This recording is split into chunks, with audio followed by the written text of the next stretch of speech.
Hi everybody, thanks for coming today to the co-founder meetup for September.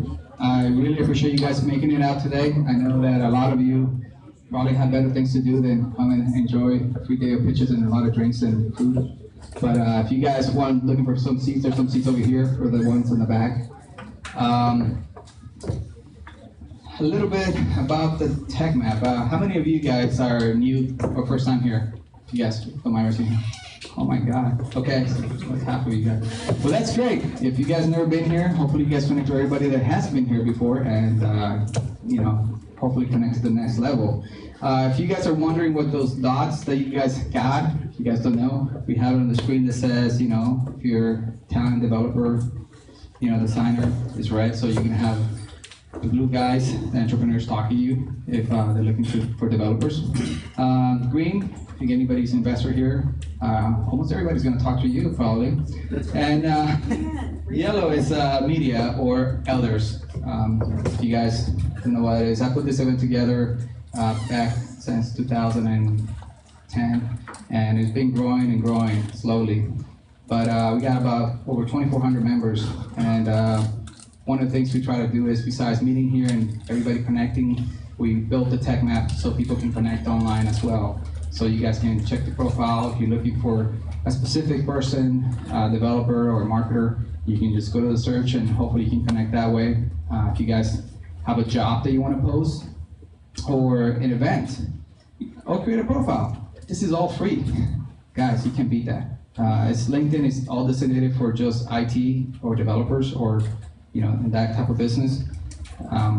Can actually get there. So this is me and my beautiful wife. We put this together event, and the volunteers, I think you met a couple of them in the front. Lee and Lydia, they help out a lot, and if anybody else wants to be a volunteer, please let us know. We got some cool t-shirts in the back just to help us out to get the word out about the TechMap. And this is events that we're doing on the 18th. If you guys want to check us out, this is a Tech Ranch. If you guys have never been there, it's another co-working space just like Capital Factory. It's a pretty cool location as well in downtown, or not downtown, north of Boston. We have a speaker that comes in and just talks about the experience. I think this time we have house of tournaments. I don't know how many of you guys believe in Halloween or like to get scared. So we have one of the founders going to be pitching about, or not pitching, but presenting how he got started, how he developed his company, and how you make it to the next level. I think it's a multi-million-dollar company now, as it is. Then the next, we're going to have, if you guys heard of a Startup Week? Anybody? So it's next month, from the 6th to the 10th. And it's going to be crazy house, Capital Factory and everywhere else. So you should check out their website. And I'm thinking if you go to the TechMap, you'll see all the events happening as well there.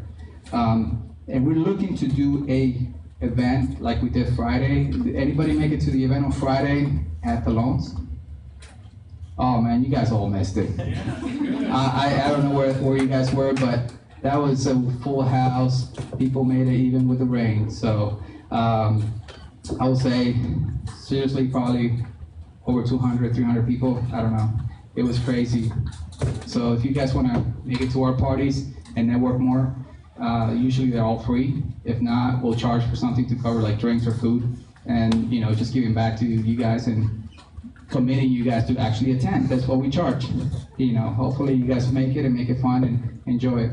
And the next co-founder again is October 13th. So if anybody has a pitch they want to do, please send us an email at team@thetechmap, and we'll get it in and get you in. So you guys can see we have the tweet there. So please tweet about the event if you can. Put your cell phones vibrate or silent so that we don't interrupt the presenters. There's the bathrooms if you guys go out that way. For the ladies, it's going to be to the right, the man is going to be to the left. I had too many drinks. Yeah, so here you go. We got a couple of sponsors here, guys. This is how we host this event and help us cover some of our expenses as well. One of them is Georgia Promo. That creates the shirts that you guys see over there and some of the other stuff that promotion for us. Pitch Deals is one of my babies. I've been doing that for a while. That's basically, just in a nutshell, Groupon meets Priceline, and I'll leave it as that. Once we launch, you all can pitch where you guys want to go eat and drink and have so much fun. And we'll see from there. We have Ram from law firm. I don't know if RC or Nathan is here, but they usually come here. He's one of our attorneys, actually, the in-house, and he represents us and takes care of all our stuff, actually. So if you guys want to check him out, they're good. We have Austin Phoenix as well. Kelly, I don't know if you're here, if you want to come up to the front and say something about what Austin Phoenix is. By the way, we did the event together on Friday, so definitely this girl got it. Hi everyone. So for those of you who don't know who the Austin Phoenix is, we're a local media company for entrepreneurs and startups. We produce quarterly magazines with in-depth stories about different entrepreneurs in Austin. So this is our latest issue. Like Johan said, we threw the event together last Friday. So we host quarterly networking events, and then we also produce online content as well as in-depth feature articles. So thank you for hosting this co-founders event. We're glad to be a part of it. If you'd like to stay up to date with startups and entrepreneurs and sort of what's going on and keep a pulse on the Austin startup scene, you can subscribe to our monthly newsletter, and we'll send you all of the top and new content that we're posting online, as well as digital subscriptions to the magazines for free. So definitely look into that. And if you have any questions, feel free to email me. I've got some business cards on me, and I'll be here after the event as well.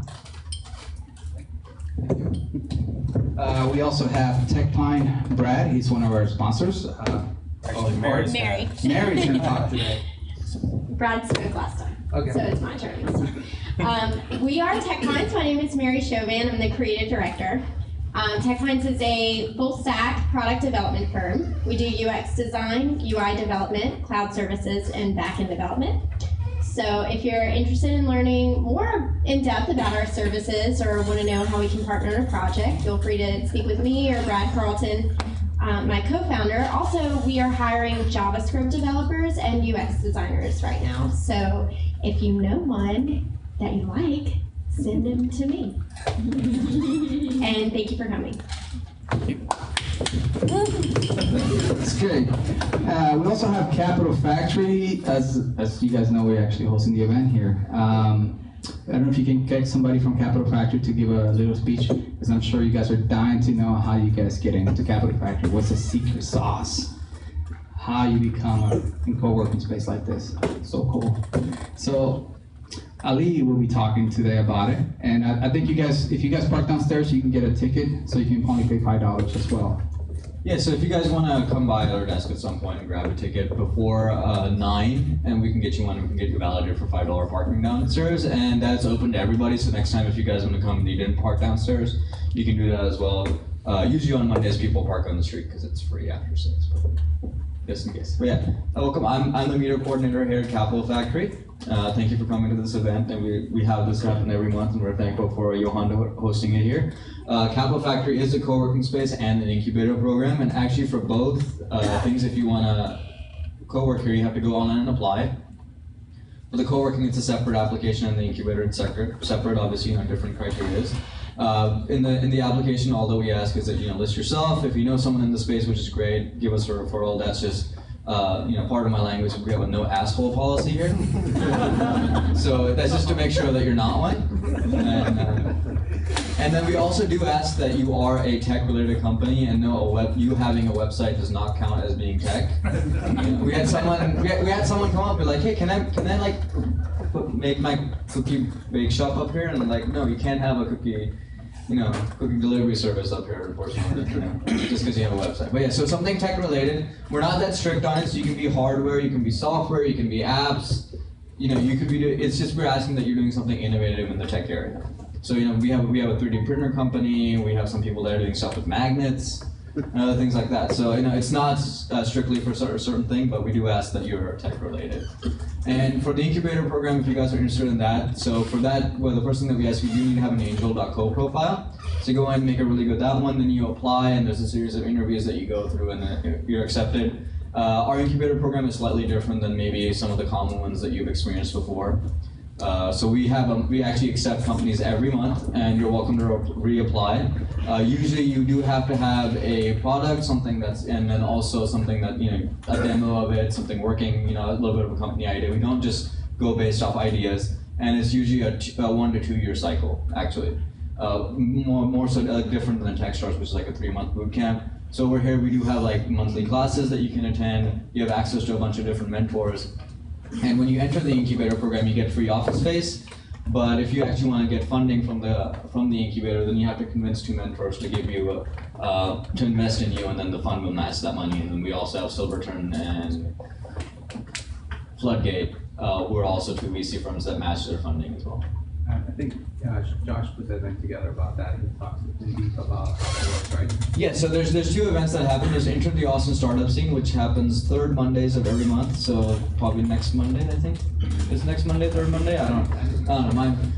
We're very busy here. We're doing construction on the 5th floor, so you should come out in January. We'll have an entire floor built out that's completely new. But and then he also hosts on Tuesdays, Wednesdays, and Thursdays. We have a public tour, so if you want to see the entirety of the space, because I know a lot of you guys ask us that, hey, can I come check everything else out? Unfortunately, we're a member-only space in the back area. But if you want a public tour, come out Tuesdays, Wednesdays, and Thursdays. And specifically on Tuesdays, after the tour, Josh hosts an incubator info session. So the cool thing about it is he goes over the entire incubator, and you also get to meet him. So come out for that.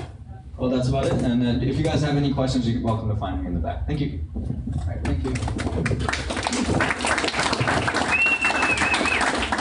Thank you, Ali. The next is Texas State. I don't know if somebody's here from Texas State. And the reason we actually have them as a partner, sponsor, is because they actually help for free and some mentorship for if anybody's doing a startup. You can they have a bunch of guys that you can talk to for advising. And it's free. The state pays for it, they get funded. So I thought it would be cool because most of those schools would, like UT, they want to charge your arm and leg for Macombs or other ones. So that's just, inside stuff. But anyways, we have somebody from Minitrend, I think, Carrie, is she here? You want to come up? She's going to talk about Minitrend. It's an event that is happening in Austin. And we're going to be giving a raffle ticket. I don't know if you guys dropped out your business card in the front, but I think the ticket is worth $150. She's just going to talk about it now. And then you have to stick around to the end to win the raffle. So we'll get your stuff out. Hi, I'm the director of the Minitrends 2014 conference. It's going to be at the Holiday Inn on Lady Bird Lake on the 26th, Friday the 26th. And I think all of you guys know that if you're going to be successful and if you're going to continue to be successful, you got to be innovative. And the conference is all about how to know the novel trends that you got to be looking for, how to find your own trends in your own industries and in the industries that are nearby you, and then also the strategy to actually do something with those trends. And we are going to have a one-on-one with our experts there. So there'll be lots of networking, but there'll also be lots of contact with the experts. Our headliners are Brett Hurt, the founder of Bazaar Voice, largest IPO in town. Jamie Byrne just signed on today. She's a marketing director at IBM. We have David Pierce Snyder, who is a top futurist. Award-winning author John Vanston, Joyce Joya, who is USA Today's World Warrior of the Year, and Jeffrey Fry, Steve Pearson, Larry Vanston. So a really great group. We have a special price for y'all.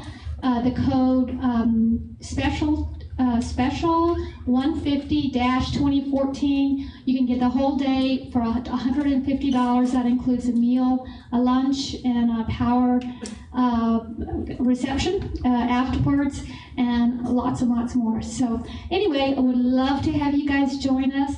I've got some flyers here, and also I've got a free ticket for whoever wins that drawing. Thank you.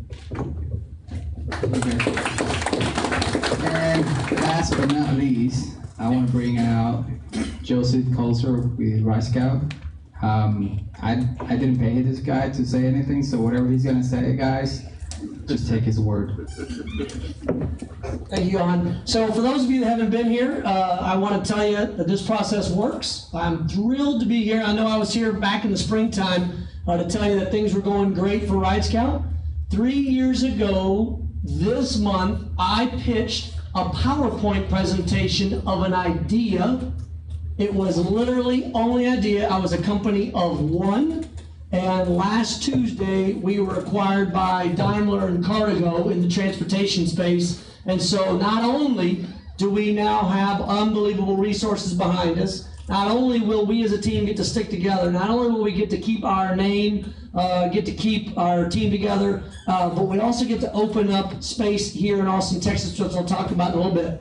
But before I get into the details of the acquisition, well, I won't go into too many of the details of the acquisition, except for one thing.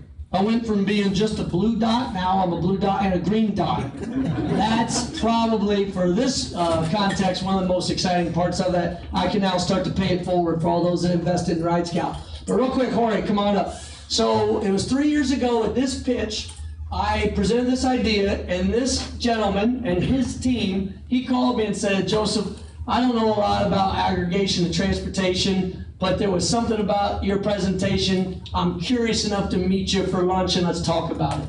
And we did. He helped us build the prototype that we took to South by Southwest 2013. We finished second place in the hatch pitch competition, and that was the beginning. So if you are like I was 3 years ago, and you were nothing more than a PowerPoint presentation, and you had just enough cash to pay for somebody. Now, he's probably charging an arm and a leg nowadays. I don't know. But I will tell you that he and his team, later on afterwards, I think you're pitching tonight, too. I'm pitching. Yeah, so, you know, like pitching. It's my turn now. There you go. But in all seriousness, if you have an opportunity and you're looking for a developer, I can't recommend this guy enough. So thank you very much, by the way, for all that. Thank you.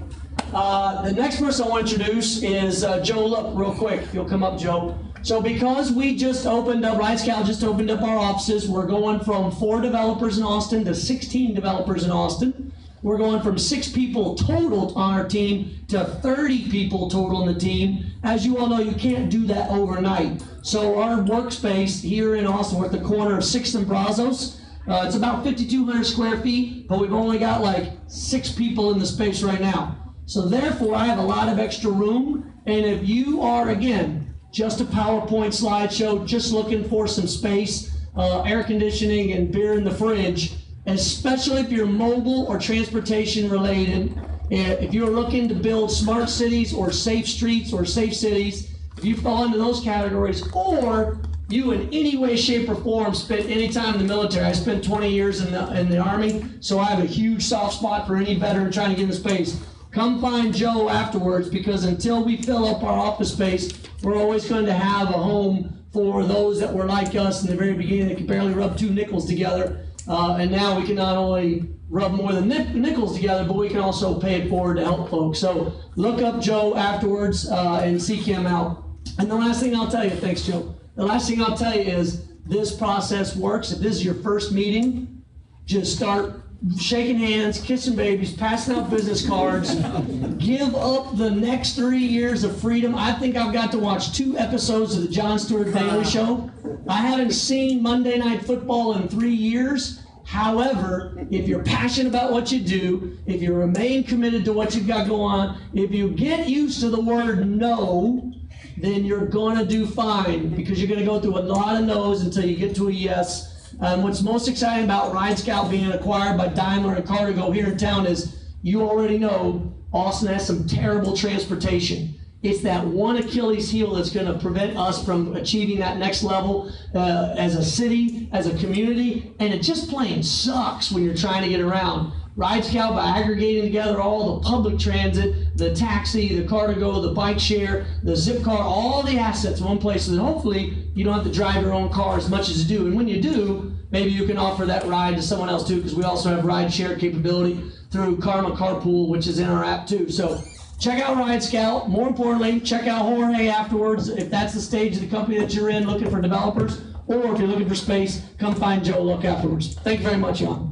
Thank you. I told you guys, I didn't pay him to say that. I didn't pay either. And I don't think Jorge did either. So,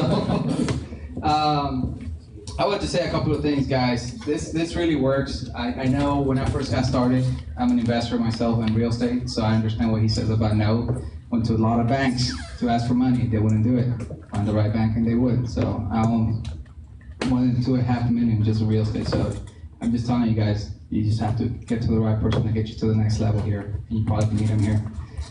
Next thing I wanted to say, vote for us at South by Southwest. We're trying to get to the panelists, and we're doing 2 rounds of panelist competition. One is be the Meetup organizer, and the other one is basically take this event that we have here, maybe have it at Capital Factory, but being supported by Southwest. So we'll try to see if we can win the prize of actually taking some of the startups here in Austin, pitching at South by Southwest. So if that's something you guys want to vote for, I'll definitely recommend for you guys to do it. And if you have any pitches, and we do win, the best pitches will actually make it to South by Southwest. Next thing is the presentation format. So I guess for presenters, we have 5-minute presentation, 4-minute audience. I'm gonna have a 1-minute card showing you when I sit over there. That means you only have 1 minute. You gotta stop, otherwise I'm gonna say, you got 1 minute if you don't see me. And then I'll kind of slowly stop you, but so we have to get to the next presentation. Then we have 4 minutes Q&A. And after we're done with all the presentations, we'll go ahead and break out to network, and I'll just make a small announcement. And then after 9 p.m. we have to get out of here because that's when the cleaning crew comes in, and we can go network downstairs as well. But we should have a lot of time to network. Other than that, if you have any presentation, just email us the team of the TechMap or fill out the form that we have online and we get you in. This is the presenters we have tonight. And I guess let's get started with revision. Edward, come up down. The price is right. And give you a presentation. Are you guys excited? You guys want to like hear some presentation? Come on, ready. All right. Believe me, it's hard to get up here with an audience like this to come out and do a presentation. So please give a hand every time somebody does, so that way they feel a little bit better by themselves too. Confident. Thank you very much. And you guys are missing Monday Night Football to hear me talk about revision. There's the clicker here, okay? There we go. This is an old and intractable problem. A lot of you can probably relate to this hamster. But when we collaborate with documents, we're still following a pretty old paradigm where we're still passing files back and forth via email. Why are we doing that still?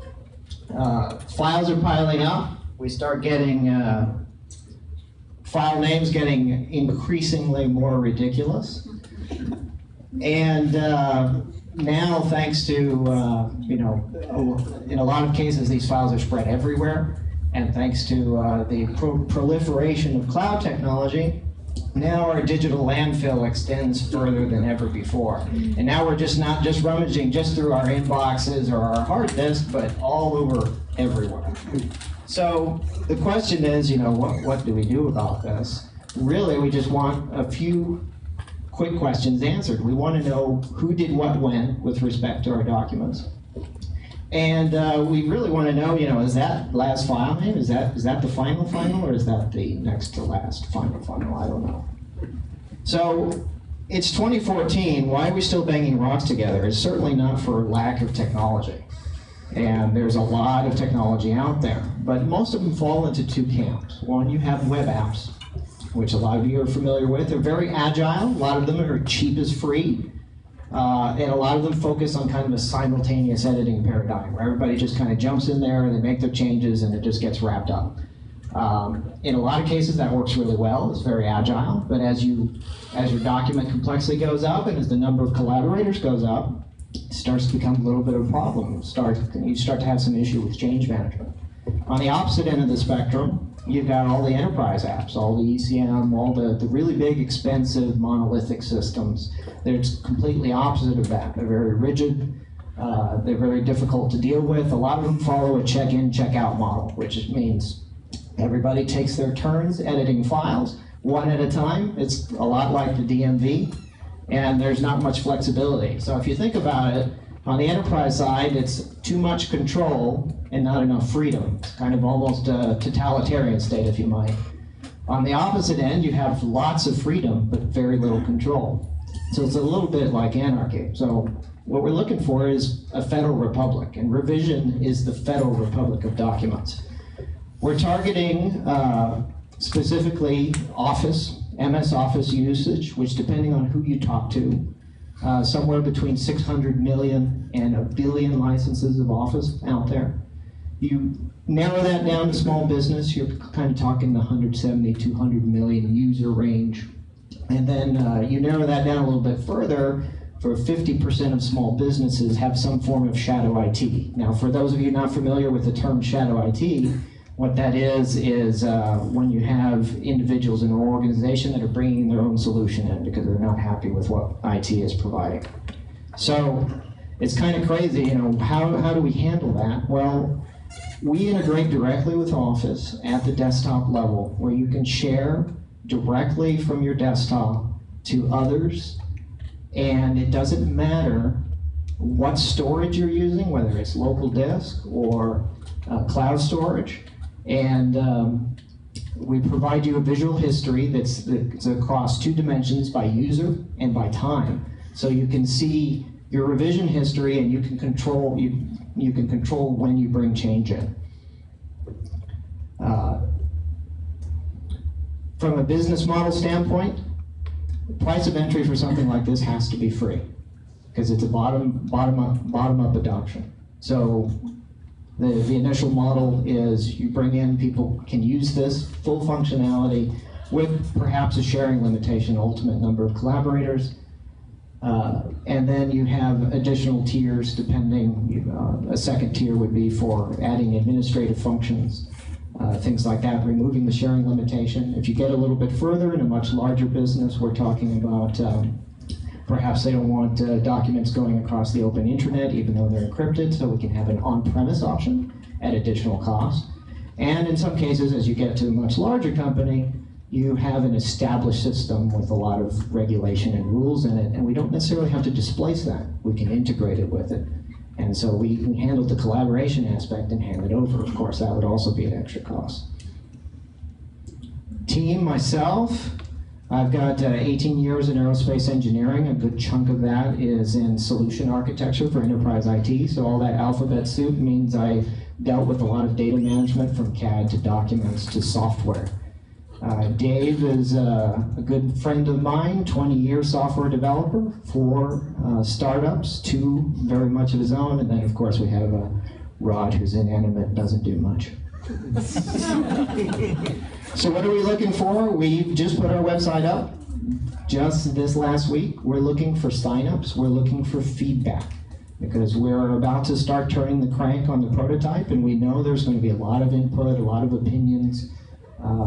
We're targeting Microsoft Word for the prototype, and we're pushing hopefully towards the end of the year to actually have something operational that you can touch and feel. We're also looking for advisors if you have some input for that, and in the future obviously we're going to need some additional development talent, especially a UI designer. So if any of this sounds remotely compelling, absolutely come and talk to me about it. And that's pretty much it.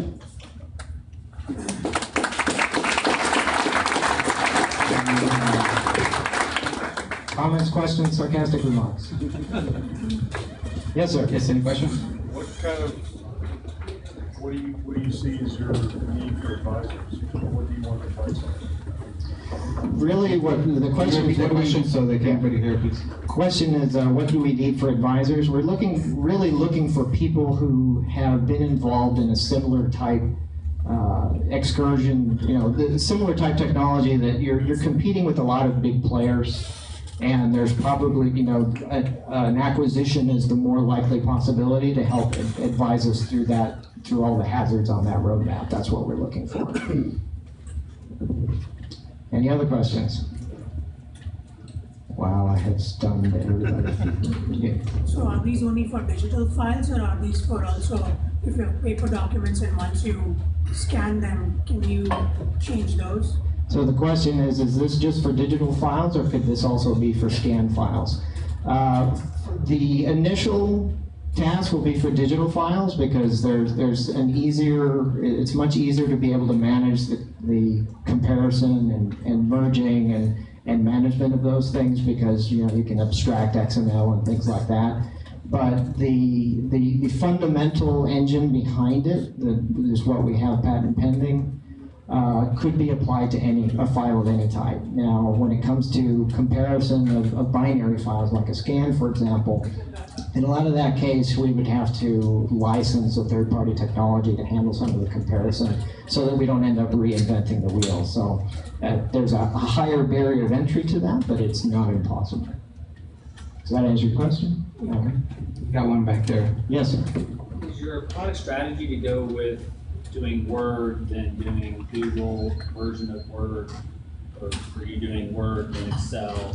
We're going to do what we believe is the best bang for the buck. Excuse me, the question was what are we going to approach with Word or Google Docs or what have you.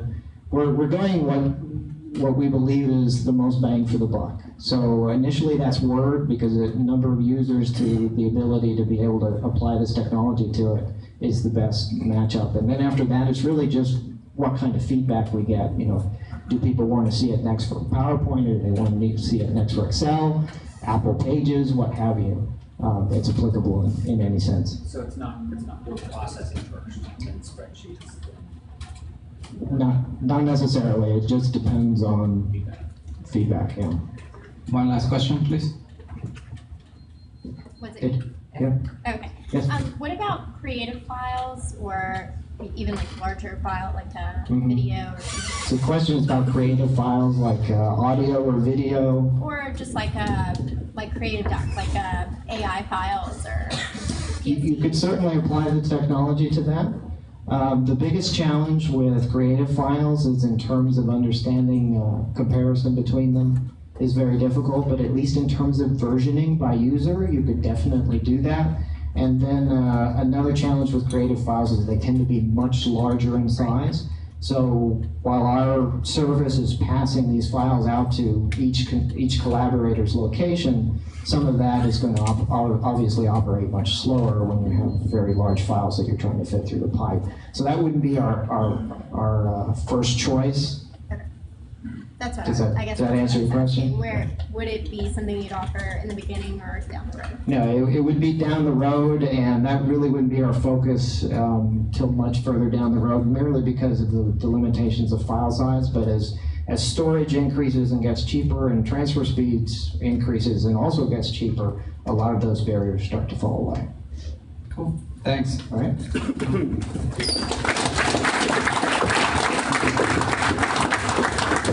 Both the microphones and if they're kind of hard, guys. Don't try it.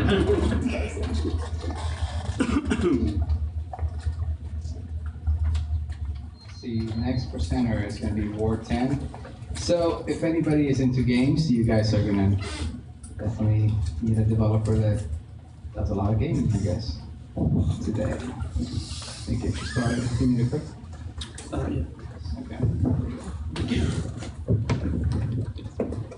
Gary? Partner.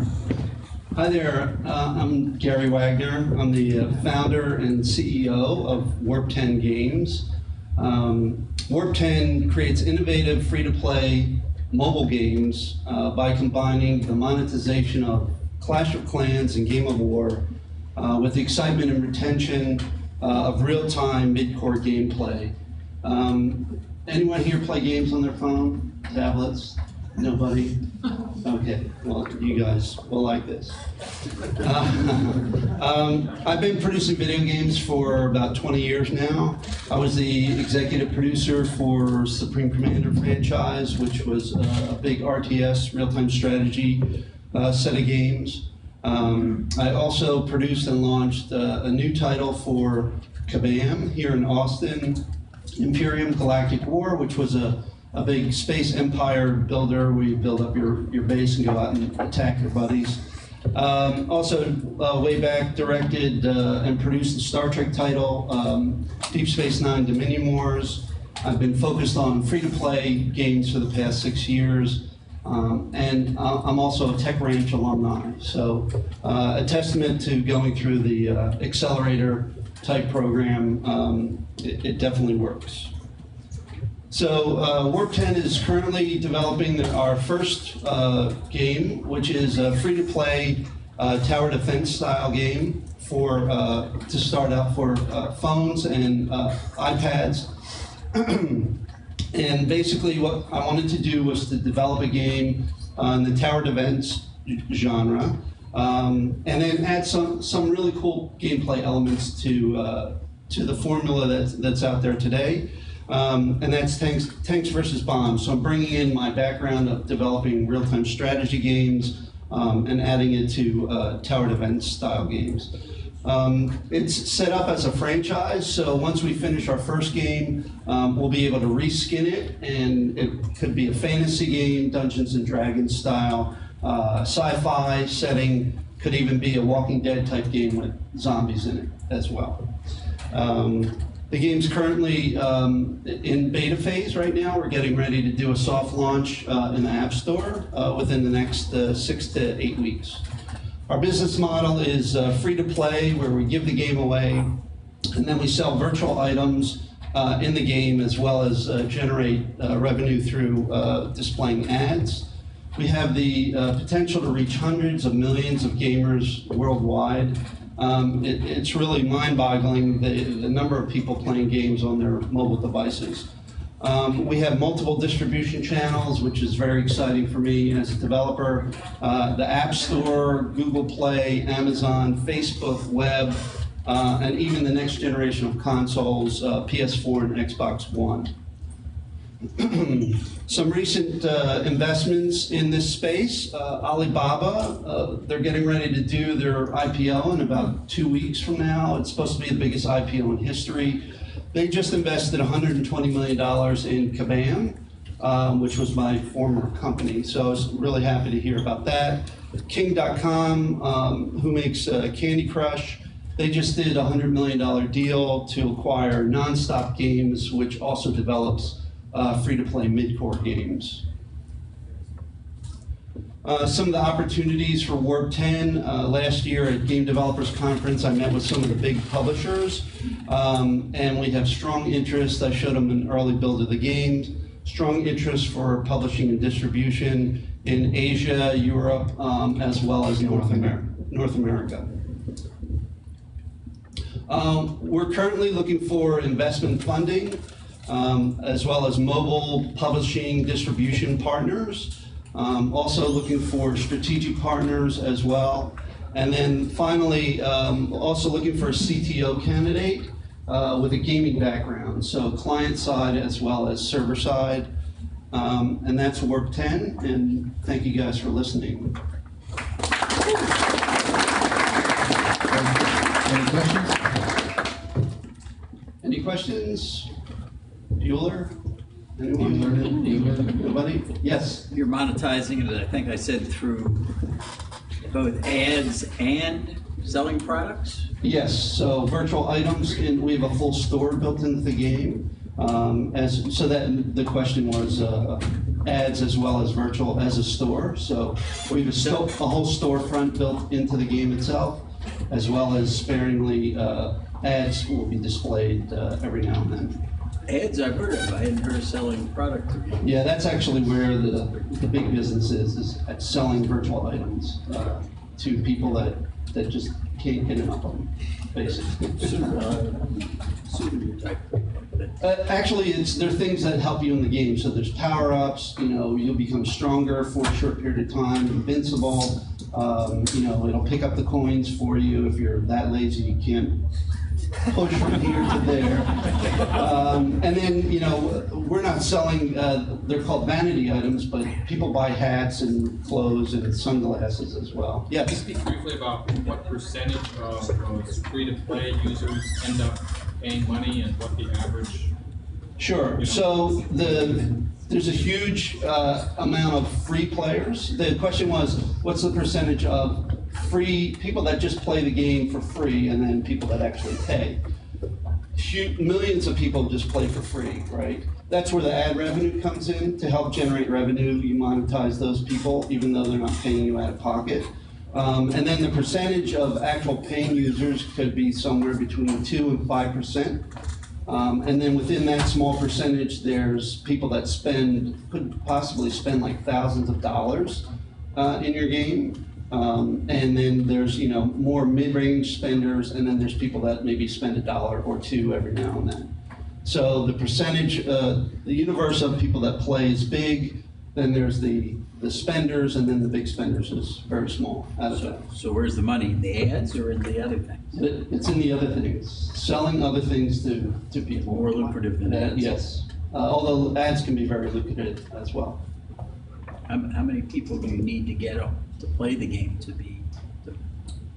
monetize, to make it happen? So, well, you want to get millions if you can, right? And just through monetization, I don't know if anyone's heard of Flappy Bird, this game. It was like a hit out of nowhere.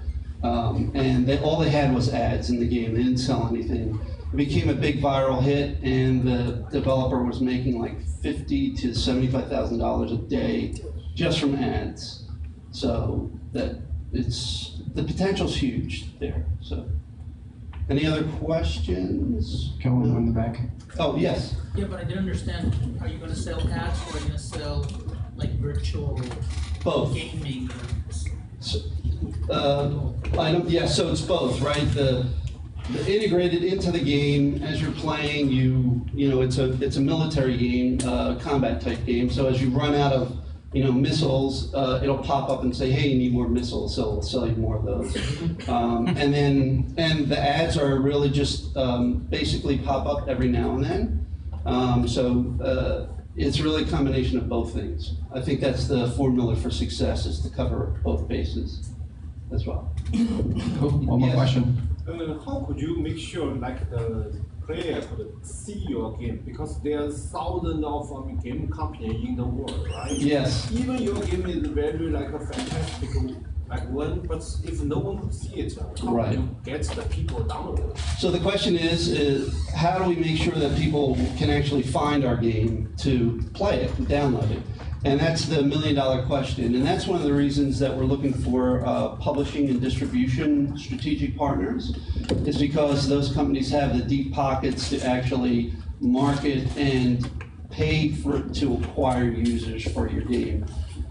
In parallel, also doing grassroots marketing campaign as well, because you just have to promote yourself. Because of my years in the industry, hopefully I'll get some traction with the gaming press, and they'll pick up our story and generate some downloads that way, as well as having a video and just whatever marketing that you could do on your own. But to really make it up the charts, you really need a publishing partner to do that. Thank you very much.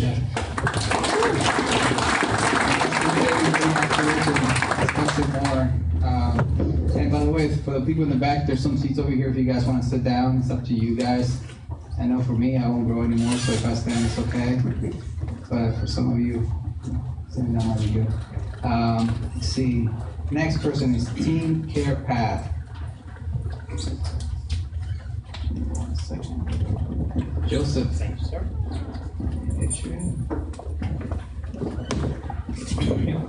Hi, everybody. My name is Joseph Pagano, and I'm here to introduce you to Team CarePath. Team CarePath is a health software company. Our goal is to provide project management tools and training that will help people manage major life-changing health events, like cancer diagnosis. Right now, we are pre-operational. So what we're primarily looking for is feedback on our general idea, and also a connection with a mentor who would be willing to help us serve as an advisor. So what problem are we solving, and why is it important? To start thinking about both of those questions, you have to look at a simple fact. Every year, over 3 million Americans experience some sort of life-changing health event. And we're talking about cancer diagnosis, stroke, heart attack, Alzheimer's. The fact is, unfortunately, that everybody we know and us are going to experience some sort of life-changing health event in our lives. And that's a fact of life. More to the point, very few of us are actually going to be prepared for that event when it comes. The financial, emotional, mental chaos that it causes that comes from a life-changing health event is just something that most of us aren't prepared for. And it's not necessarily just the patient that's going to struggle in that situation. It's going to be the friends and the family and the general network of support that the patient is going to rely upon to deal with this event. The third problem we have is our healthcare system. Generally, when it works properly, the healthcare system is very good at treating our bodies. It is not so good at treating us as people. The process of getting sick is very dehumanizing, and anybody who spends time in a hospital will understand what I'm talking about. So the question becomes, we're all going to get sick, and chaos is going to ensue. Is there a better way? Is there a better way to prepare for this or to manage it so that we have an overall better experience come what may? And we think there is, and there's three key components, one of which already exists, and that's this team. That's the group of friends and families and coworkers who come together spontaneously to help us in this situation. But wouldn't it be better if, rather than organizing organically and really ad-libbing their way through it, wouldn't it be better if everyone were organized? If everybody knew what they were doing, we had proper assigned roles and training in what we were supposed to do and when. Wouldn't it be even better if we weren't left to our own devices, if the team could include an all-star, a professional healthcare advocate who is committed to the success of the team without any bias? Because if you think about it, very few of us would think it would be wise to represent ourselves in court. We would show up with a lawyer. Yet many people attempt to navigate the healthcare system without the help of any sort of advocate to help them. So that's our general idea for the better way. Team Care Path, the goal of Team Care Path is to make that better way available to as many people as possible during some of the darkest periods of their lives. And we have three main components that we're pursuing.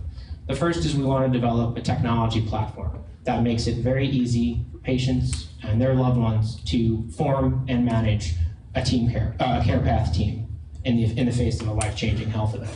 We also want to use that platform to deliver product management tools, and training so that every person on that team understands what they're supposed to be doing, is empowered to perform their job properly. We're also thinking of the platform as a vehicle for delivering additional, possibly not thought of yet, healthcare services, beginning with online access to a professional advocate who will help the team navigate this process. So right now, this is just an idea. So what we're primarily looking for is feedback.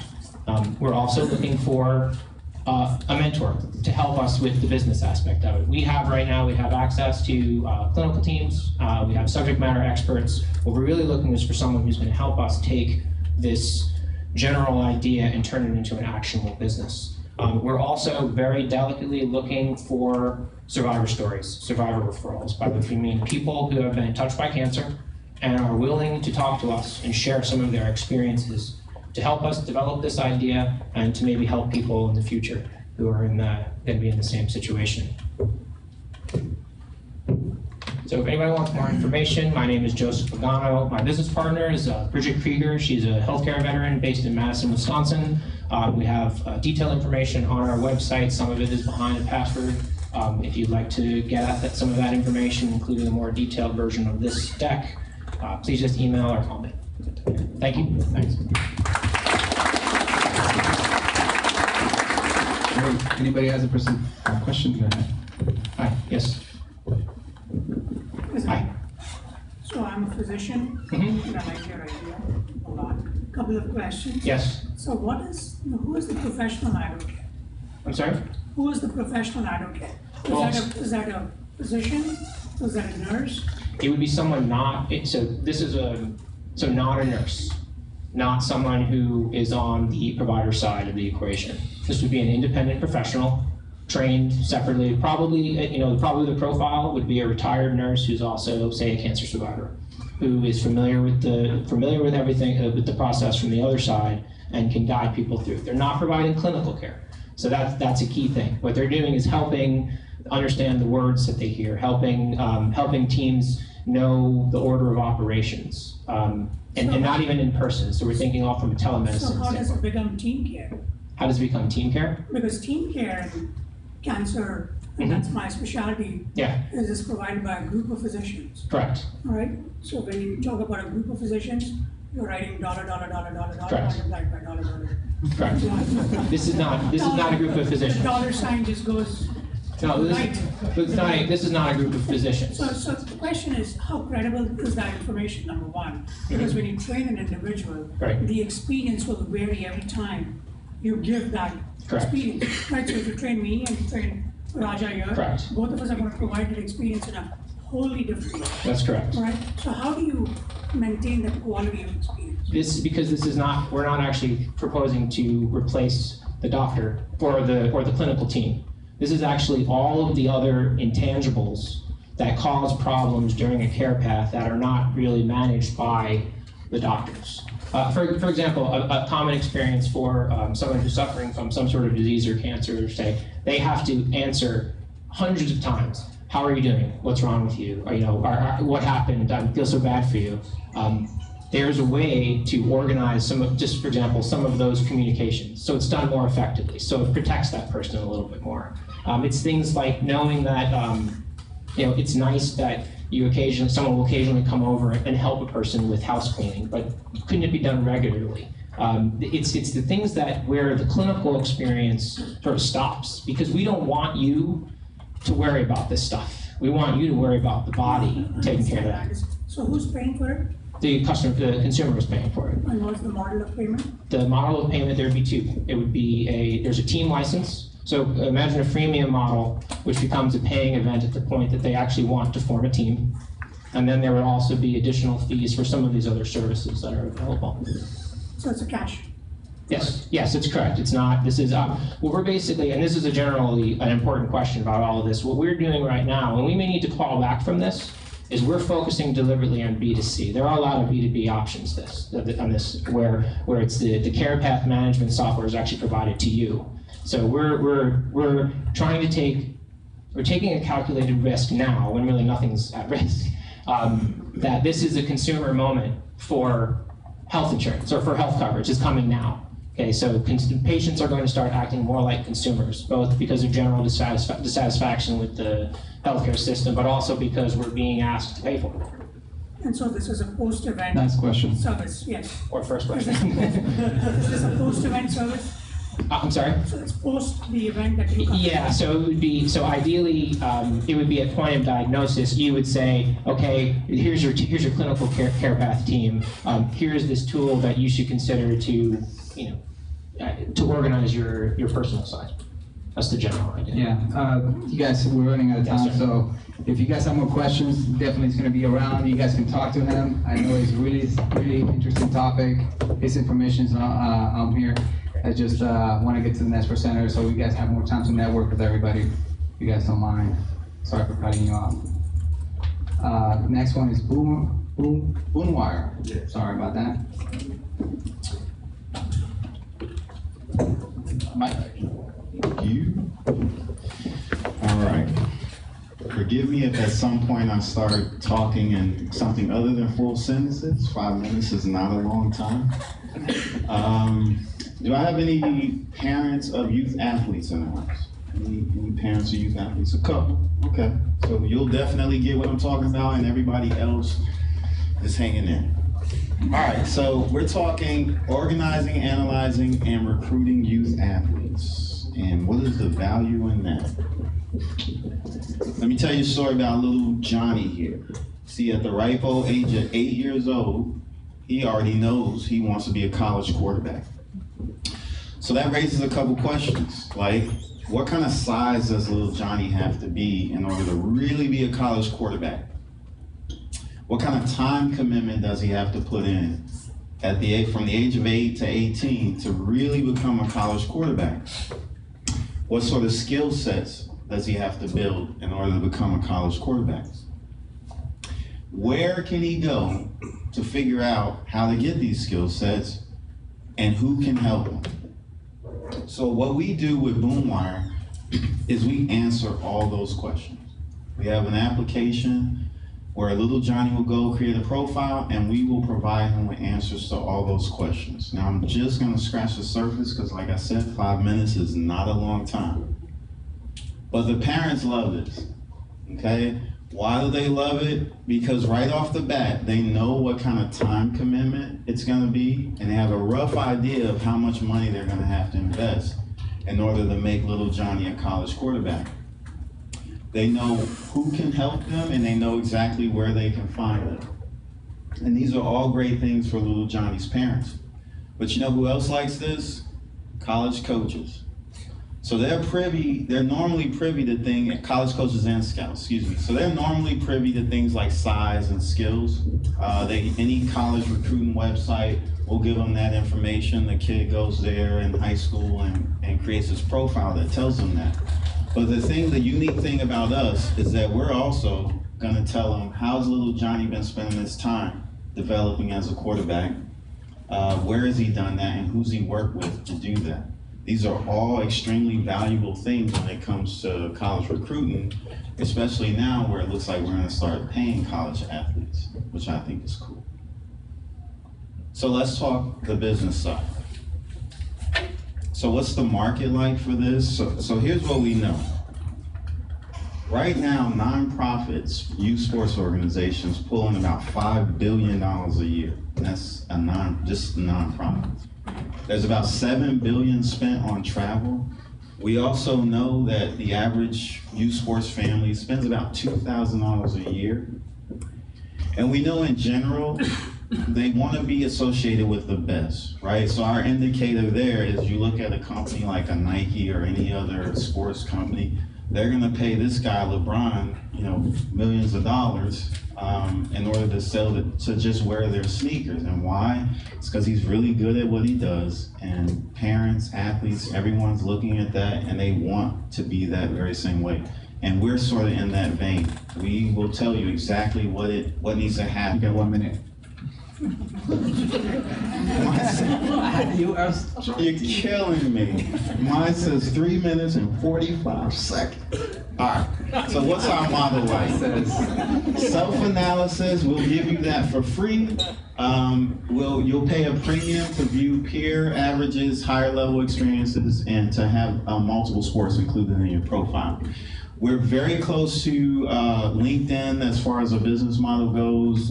If LinkedIn has some sort of metric that will allow you to measure where you are in your career and how you can improve upon that, then we would be exactly like LinkedIn. There's a lot of demand, not a convenient supply. We have people lined up to pilot this. There's a company called Spark that pulled in $10 million last year. They're associated with Nike as well. And what they do is they rate youth athletes, and all they do is they sell the equipment needed to train for that rating. $10 million to do that. All right. Our current team is definitely myself and my partner Selva is here. We're enough to get the product off the ground. We are just about 85% done with an MVP. We have an investor that we're dealing with. We'll get a word back probably this week about that.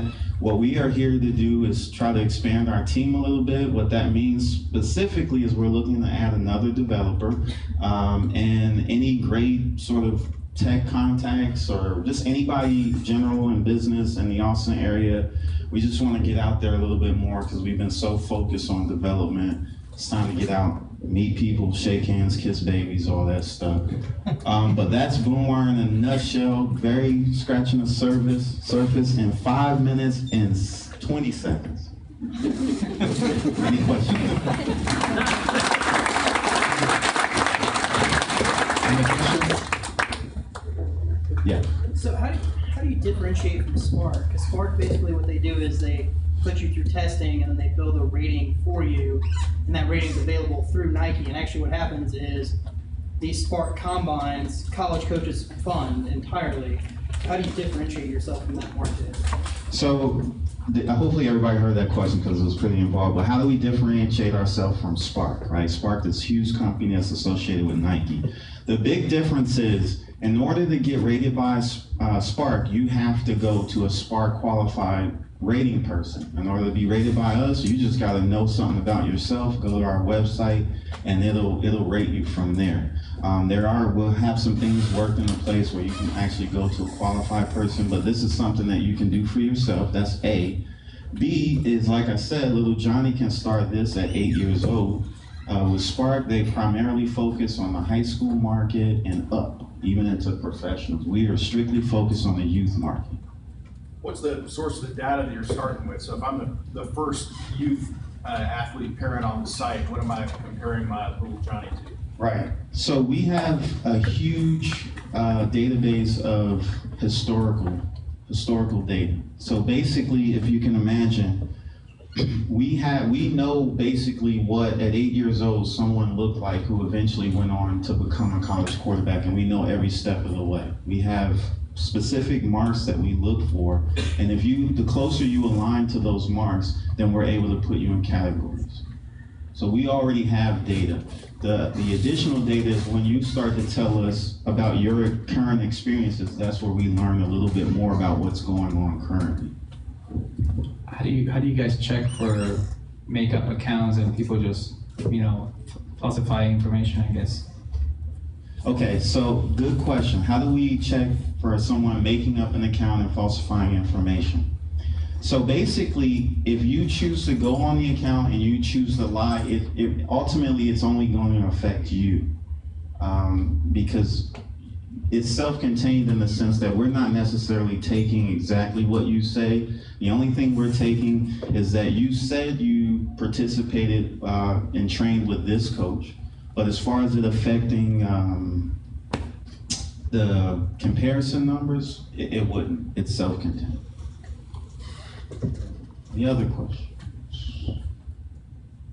Not too many youth athlete parents. Well, my wife does a lot of coaching for volleyball, so I'm just wondering, do you do any sports or just specific football or any other? So, sort of to his question with the historical data, we definitely have a select group of sports that we deal with right now. It's track and field, basketball, football, and am I missing one? Swimming. So right now it's just those 4 sports. The next one in the pipeline is baseball. But in order to sort of get to that point where we're really ready, and I every time I look at this, I'm always amazed because it's actually so accurate, and I'm surprised that it is. But baseball is the next one that we're working on, and we should probably get there in the next 2 years. How do you guys get together with a coach? There's a website called Coach-Up. I don't know if you heard of them. So, I don't know if you guys are integrating some of the coaches into your data system or not. Not yet that way, but that's why we're out here, to sort of meet people and see how we can make connections to sort of get out there a little bit more. Got a couple of questions. Yep.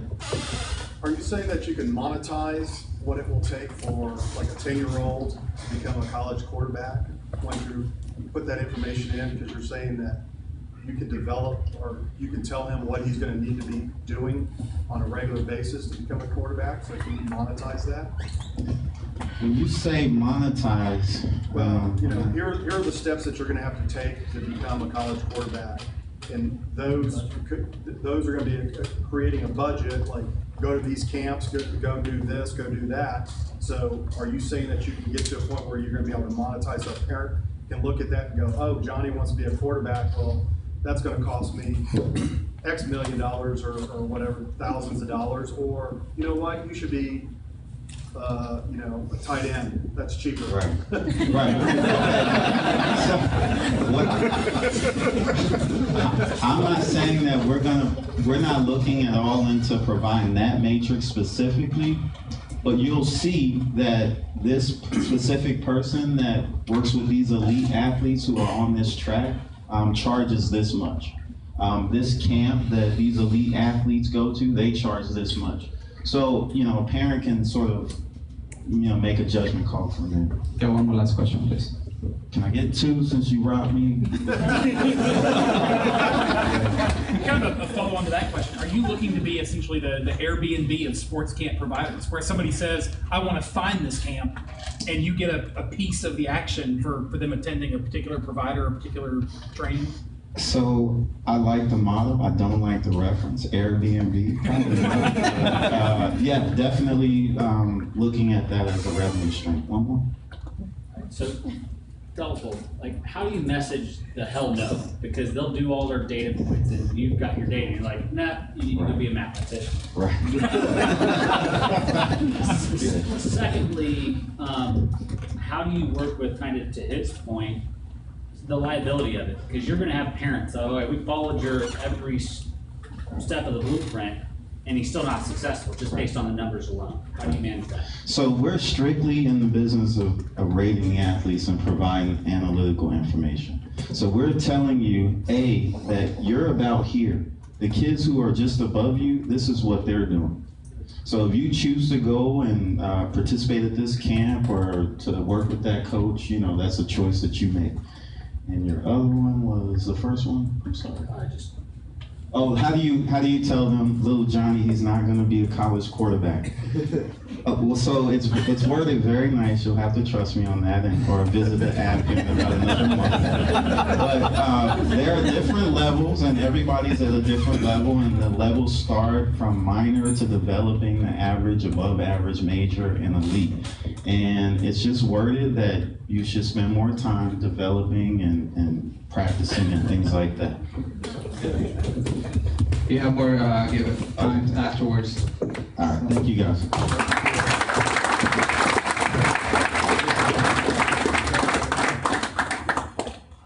Let's see, next is community.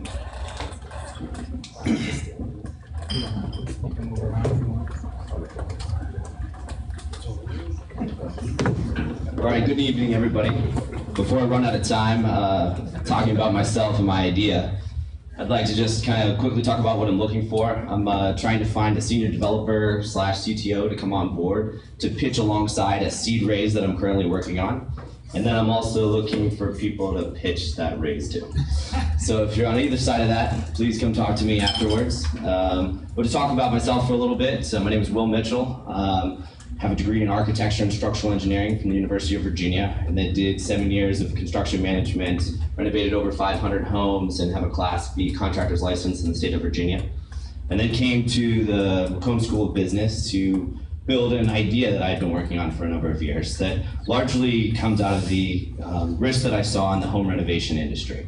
So the slide, which is probably way too wordy and confusing, but just talks about the amount of risk that we have, whether or not it's between the homeowner and the contractor and the information lack of accessibility, or between the idea and the completion of the project. And really the difficulty in having the homeowner be educated on all the specific aspects that go into the project, whether or not it's the way you lay the tile, the type of finish for the wall paint, or whatever. There's a lot of education that goes on, and a lot of frustration, confusion, and real disappointment occurs as a part of this process.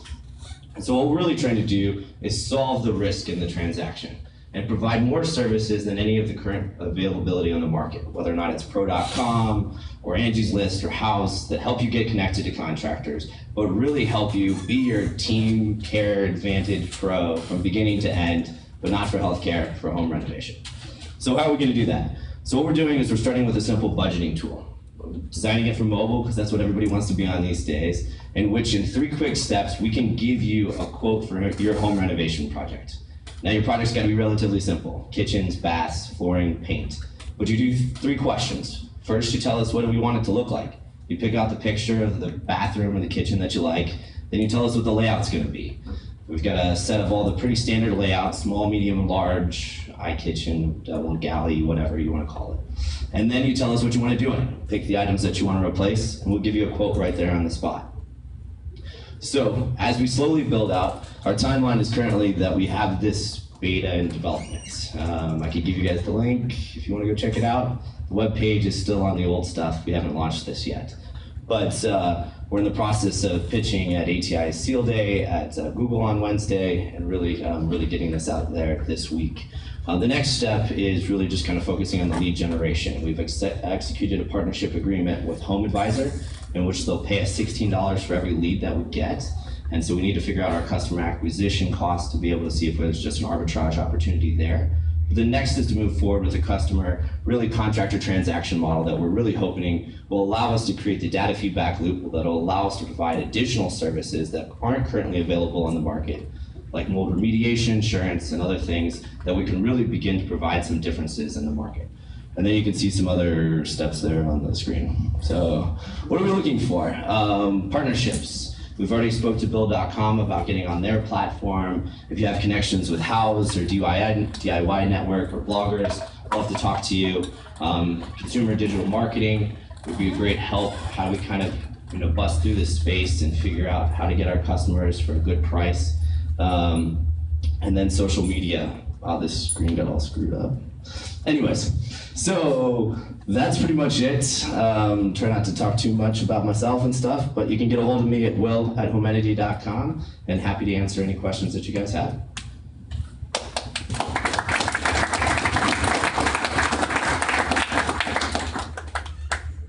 So how does Homenity works? You don't mind me asking, like, is it an app or is it a? So it's a responsive website. We don't, at this point, have a mobile app necessary because it's really kind of a once in a lifetime. Something you do once every 3 or 4 years. You don't want to take up page and space on your So how do phone. you do like the whole thing from project to the end? If I need somebody to come and put a, I don't know, new kitchen or something like that, you guys handle all that? Yeah, so it's all handled through a responsive website. At this point, you log in, and then the next step is to really develop a mobile, app to manage the project throughout. But we don't currently have one in development or. Okay, so it's not like getting quotes to find out how much it costs to repair this or how much it is to do this, is it? Yeah, so we give you a quote right there on the mobile responsive website. Okay. To do the project, and you can contract right through the website. There's no app. Am I connected to the person that pitched a couple of months ago? SurfPro. That did a pitch at, I don't think it was SurfPro, but it was something similar that did something like this. Yeah. That you can pitch. I guess. Sounds great. Wow. Do you see this as a standalone app, or is something that a Home Depot or Lowe's would buy and integrate into their mobile app? I see there's many acquisition opportunities. How do you monetize? So the monetization initially is through lead generation, through that payment through Home Advisor, and then the next step is through taking a percentage of the contractor transaction and then providing the financial support services and really becoming kind of a baking product to the home renovation industry that allows you to really kind of build and develop your model to an extent that's not currently available with the information on the market. Yeah. So to generify, you're a marketplace for people who want to remodel and contract. We are a marketplace for people who want to remodel and contractors. Yes.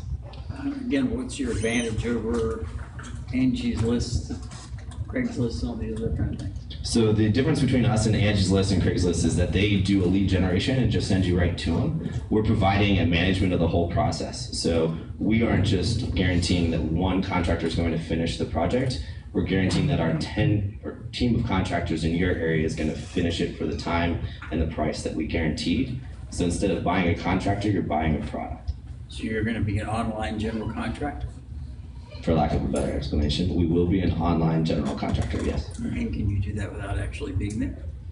No, there will have local representatives in each market to manage the projects. So you're looking at being a national general contractor?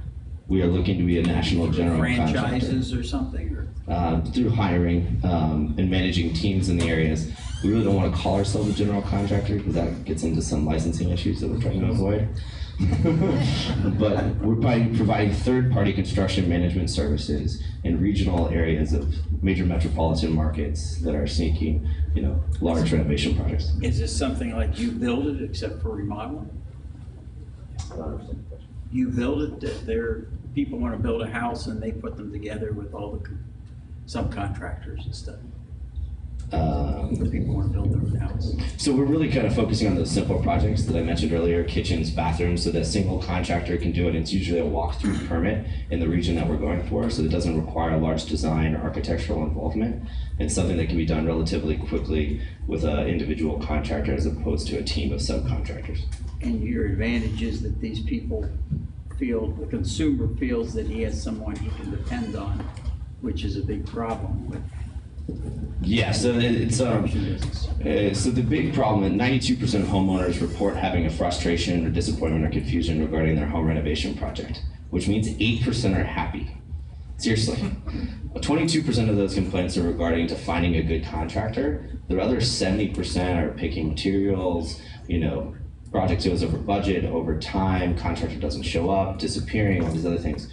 We're helping with the other 70%. One last question. I get the impression part of what you're accomplishing here is effectively knocking down some of the rather large communication barriers that Joe Average has in dealing with the contractor. I grew up around the construction trades. To me, it's nothing, but to most people I know, it's all Greek. not Aramaic. And so consequently, they're often at a loss trying to communicate with a contractor on a scale of project that wouldn't ordinarily require for calling in, say, an architect or whatnot. Yep. So I guess, the whole idea here is we're creating a mutually beneficial relationship between us and the contractor, in which we can provide them cash flow terms that turn their business to actually be cash flow positive and provide them risk mitigation as regards to the homeowner not paying and other disputes that will occur between them and the homeowner. So we're taking Joe Contractor and making the 99 designs of home renovation. So that now the individual who doesn't want to deal with business development, invoicing, all the other issues that have to deal with dealing with an individual homeowner, we can take on and be the business development arm of their company. And for the homeowner, instead of working with Joe Painter on the truck on the side of the road, you've got a nationally recognized brand that you can go smear in the news if you want to, and they're not going to disappear. Isn't your risk enormous in that? My risk is enormous. Don't disagree with that at all. Added value. Thank you guys very much. I'll be outside afterwards. All right, so we have one last presenter, but before the last presenter, let me go ahead and do the raffle. I guess you guys can get the stuff out. In the meantime, let me get RC. He's our attorney. He actually showed up, and he wants to give a couple of words about it. Thanks, I appreciate that. Hey, I did mention a little bit about him. It's not really very smart to make fun of your attorney. So, yeah, I'll get a big bill later. So, hi, I'm Roberto Carlos Rondero de Mosier. If you've been here times previously, I've had the fortune of being able to come present or say hi at least. I'm an attorney with my law firm is called Ram Law Firm. We work a lot with technology and startup companies here in Austin and San Antonio. And I'm here off to the side if you have any needs or questions before you finish the evening. So thanks a lot. All right, thanks. Hey, believe me, this guy, not to just take back what I said, but he does take care of business, so make sure you talk to him afterwards. And it's Carrie here from Meetup. So people, if you guys want to get on the raffle, we need something that says your name, business card, whatever that might be, and we'll draw it out so you can have an event. It's a free ticket. Come on, guys, you can't beat that. $150 for food excluded. Come on. We try to do a lot of this raffle all the time. So if you guys have a business idea or something you do in an event, we'd love to talk to you, find out more about your event as well. And hopefully you get you guys also have sponsors or any company. Is that it? Okay, so I guess we'll go ahead and bring out a business card, and we'll see who the winner is for tonight. Thank you, Lenore McMacken, Indy. There you go, guys. We also have a giveaway for one of the TechMap shirts. Those cool shirts that you guys should definitely wear and let people know about us. I'll let somebody, just pick somebody that can actually pull out the card, and somebody will take care of you guys with the shirt size.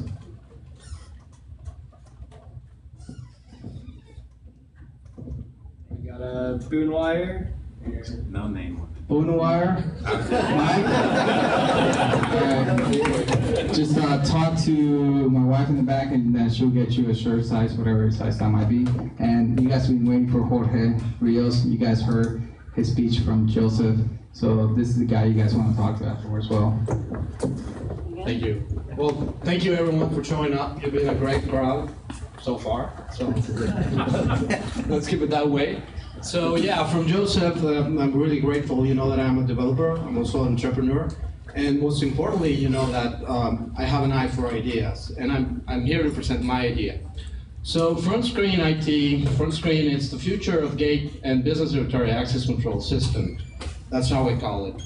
So we've all seen this, we almost see it every day. And I look at them, and even the fanciest ones, and I see nothing smart about them. I think it's time for a change. And first of all, let's go and see if there's actually really a problem that I want to solve. And I think there is a problem. So in the left, you can see the gate to a residential building.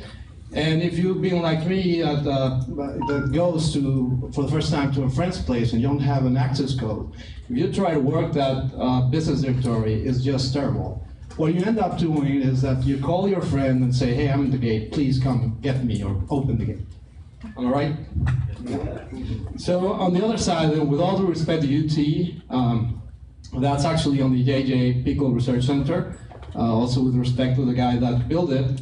It's also an example of there is a problem, and it's definitely getting smarter. We have a touchscreen, it's an LO touchscreen, and it's a business directory. You can find people there, you can search for them, and you'll end up with a name and a number. And then you have to turn out to the phone and dial it. So you're interacting with two things at the same time. So what's my product? So it's an Android tablet and an Android app. And I see your faces. It's like, okay, Jorge, what's so special about this? We've seen Android tablets and Android apps. They're popping up everywhere. So what's special about this is this little thing that I designed with help with a local engineer, electrical engineer. And this allows me to interface the tablet with a digital or a regular phone system. So actually what I built is a smart intercom system, which also has on the back end a directory access code and log, content administration, and everything that works. You get it? Do you get it? So this figure here tries to explain it a little bit more. This actually was the figure that was sent to the US Patent Office.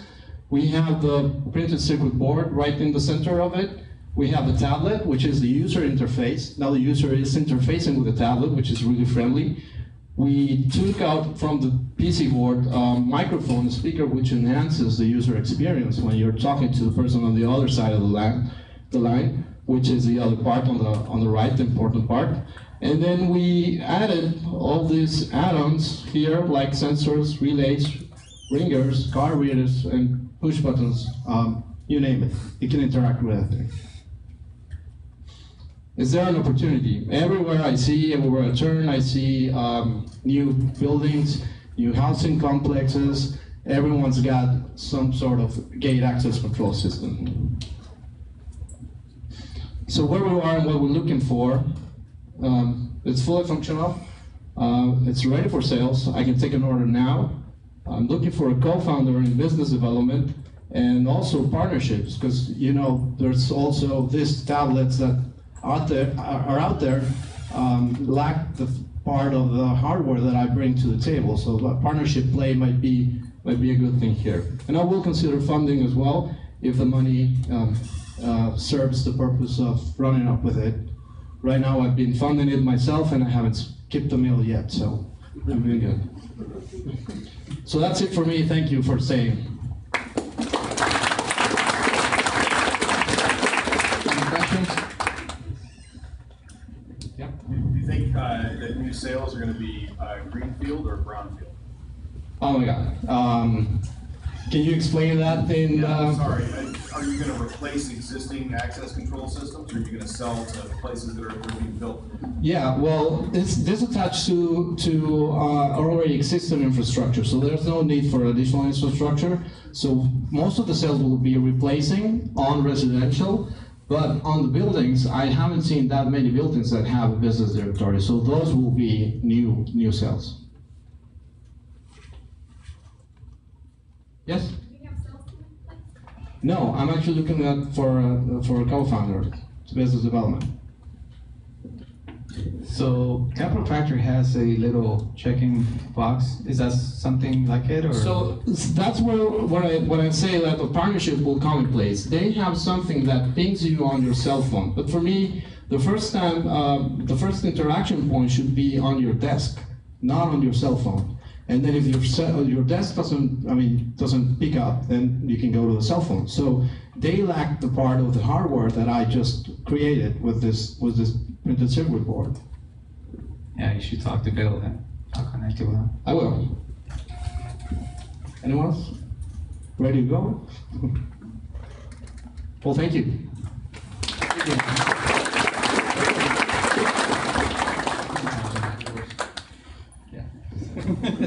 Hey, there'll be enough time to network, guys. I appreciate you guys coming. I really appreciate if you guys will get your drinks or whatever you had and put them in the trash. There's still, I guess, drinks out there. This is time for networking. This is what the event is about. Make some connections. Make something work. Take the next level to take you to whatever you guys want to do. Thanks for coming again, and let people know what you guys are here for and invite them. Thank you.